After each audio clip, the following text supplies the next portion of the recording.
살면서 자기를 막 대하고 이 갑질하는 여자를 한 번이라도 만나본 적이 있으시다면 정말 잘 찾아오셨습니다. 여러분, 다들 대통령 강용님 아시죠? 아주 유명한 전 국민이 다 안다는 그 새나개라는 프로그램이 있잖아요. 이 주인이 개의 종족 특성을 이해하지 못하고 제대로 키울 줄 모르고 키우다 보면 이 개가 사람을 막 물고 광견병 걸린 것처럼 막 횡포를 부리게 되는데, 여자도 남자가 여성에 대한 이해도 없고 남성성 없이 대하면 여자가 미친 듯이 그 선을 막 넘고 똑같이 나쁜 여자처럼 될 수 있다는 취지예요. 몇몇 분들이 여기서 혹시 이런 생각 드시나요? 만물의 영장인 여자 사람이 그럼 개와 같다는 소리냐? 남자가 반려견의 주인처럼 주인의식을 가져야 한다. 절대 이딴 남성 우월주의 사상을 말하는 게 아닙니다. 그리고 일반적이지 않은 비정상적인 남녀는 당연히 제외시킨 거고, 대한민국 80% 이상의 멀쩡한 남녀를 말하는 겁니다. 그러니까 끝까지 영상 봐주세요. 저도 강아지를 8년째 키우는 입장이다 보니까 이분 마음에 강아지를 이렇게 오냐 하다 보면 개가 사람 머리 꼭대기에 올라가는 현상을 잘 알고 있는데요. 근데 사람도 똑같다는 사실 여러분 알고 계시나요? 잘 한번 생각해보시면, 어렸을 때부터 집에서 가정교육을 제대로 받지 못하고 가정교육 판타지로 받아서 요즘 흔히 말하는 맘충들처럼 아이를 이 온실 속 화초 마냥 끼고 돌아서 학교에서 누굴 때리고 와도 물건을 훔쳐도 아이고 내 새끼 잘했군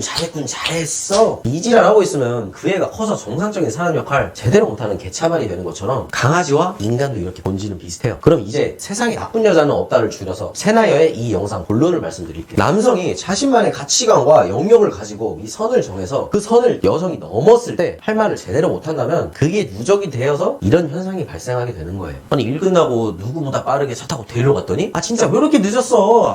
짜증나게 진짜 나 추운데 빨리 히터 틀어. 그리고 막 조수석에 앉아가지고 의자 뒤로 제끼고 앞창문에 막 족발을 올리면서 핸드폰 뒤적거리고 오늘 족발 먹고 싶어 족발 사줘. 그런 남자는 그걸 뭐라 그래요? 자존심도 없어. 헤헤 우리 공주님 추우셨겠어요. 늦어서 죄송해요. 얼른 족발 시킬게요. 그리고 잠들 때까지 만화님 시중 드는 거예요 그냥. 여러분, 여자는 자기가 존경할 수 있는 남자를 만나야만 행복하고, 그런 남자를 만나면 간이고 쓸개고 다 빼줄지언정 남자친구한테 절대 그딴 식으로 행동 못하는데, 주변 포함해서 제가 살아오면서 보다 보니까 이렇게 연애하는 남성이 너무 많아요. 흔히 퐁퐁남이라고들 하죠. 또 퐁퐁남도 능력이 있으니까 퐁퐁남 되는 건데, 그거보다 못한 사람 수로 빽빽해요. 이 남자가 정해놓은 선도 없이 할 말도 제대로 못하고 잘못된 걸 잘못했다고 말도 못하는 이 찐따 마인드를 가지고 있으니까, 부모님이 오냐오냐 키워서 가정교육 판타지 받은 것처럼 아이가 버릇이 없어지듯 여자도 당연히 남친을 박대하게 되는 거가 요점입니다. 호의는 호의로 받되 이 호의가 권리로 받아지는 행동과 마음들이 나온다면 따끔하게 의사표현을 하세요. 잘못된 거 아닙니다. 문제를 제기하고 말하는 방식 화술에서 이 예의와 멋짐을 담을 생각을 해야지, 그 내용을 얘기 안 하고 넘어간다고 배려와 존중이라고 착각해서 마치 착한 남자 코스프레에 빠져가지고 대화를 회피하면 인생이 좆된다는 얘기입니다. 문제 해결은 이렇게 하는 거예요 여러분. 그럼 어떻게 해야 하냐? 올바른 연애 전략 두 가지만 기억하세요. 오늘의 정리. 첫 번째, 존경받는 남자가 되는 신념과 행동을 목표로 살아가야 합니다. 자기가 평범하고 잘난 것도 없는데 집에서 배나 벅벅 긁고 유튜브 보고 라면치킨 뜯고 자기 개발도 안 하면서 게임만 하고 자빠졌고 유유부단하고 이런 남자한테 존경심을 느끼는 여자가 존재할까요? 당연히 없겠죠. 여자한테 존경심을 이끌어내지 못하는 남자는 연애와 결혼에서 불행할 가능성이 큽니다. 두 번째, 내가 설정해둔 중요한 가치관 외에는 다 맞춰주고 져줄 수 있는 남자가 되세요. 사소한 데서 자존심 부리고 똥꼬집 부리지 마시고 남녀관계, 경제관념, 대인관계 이런 중요하게 가치관을 평소에 설정해두세요. 그리고 가치관에서 명확하게 의사를 표현하고 조율하세요. 사소한 이상한 데서 똥중심 세워서 싸우면 남자가 너무 찌질해 보입니다. 이런 사람은 1번처럼 여자한테 존경심을 절대 못 받아내요. 내가 강한 사람인데도 불구하고 사랑해서 나한테 맞춰주는 거구나, 져주는 거구나, 여성도 똑같이 사람이에요 이런 거 느끼면 여자는 그 남자를 존경하고 사랑하게 됩니다. 남녀의 장기적인 연애 꿀팁은 이 두 가지가 전부입니다. 그래서 저는 여자친구를 만날 때 그 누구보다 로맨틱하고 재밌고 센스있게 사랑해줍니다. 누구보다 사랑받고 있다고 느끼게끔, 행복하게 느끼게끔. 단 제가 정해놓은 선을 허용범위 이상으로 넘지 않았을 경우에만 그렇게 합니다. 저는 제가 살면서 정해놓은 가치관, 그 선들을 넘으면 과감없이 표현합니다. 제 방식에 맞게.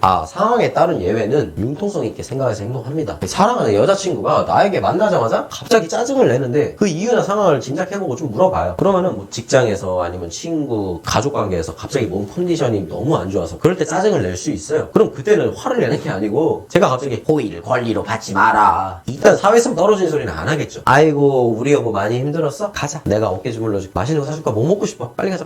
이런 식으로 기분이 안 좋은 일이 있으면 얘기를 들어주고 웃겨주고 기분을 풀어주겠죠. 하지만 일상에서 별다른 이유 없이 그런 현상이 반복된다면 남자는 여자에게 뭐가 잘못됐는지 이 말을 똑바로 해주고 명확하게 뭐가 올바른 건지 얘기할 수 있는 뚝심과 신념이 있어야 돼요. 여성은 그렇게 자신을 대해줄 수 있는 남성에게 내 일평생을 맡기고 믿고 의지하고 싶은 마음이 들면서 존경하게 되는 겁니다. 그게 선사시대부터 지금까지 진화해온 올바른 남녀 성전약이에요. 그럼 오늘도 영상 영상 봐주셔서 감사드립니다. 박규만이었습니다. 구독, 좋아요, 댓글, 알림 설정은 저에게 큰 힘이 됩니다.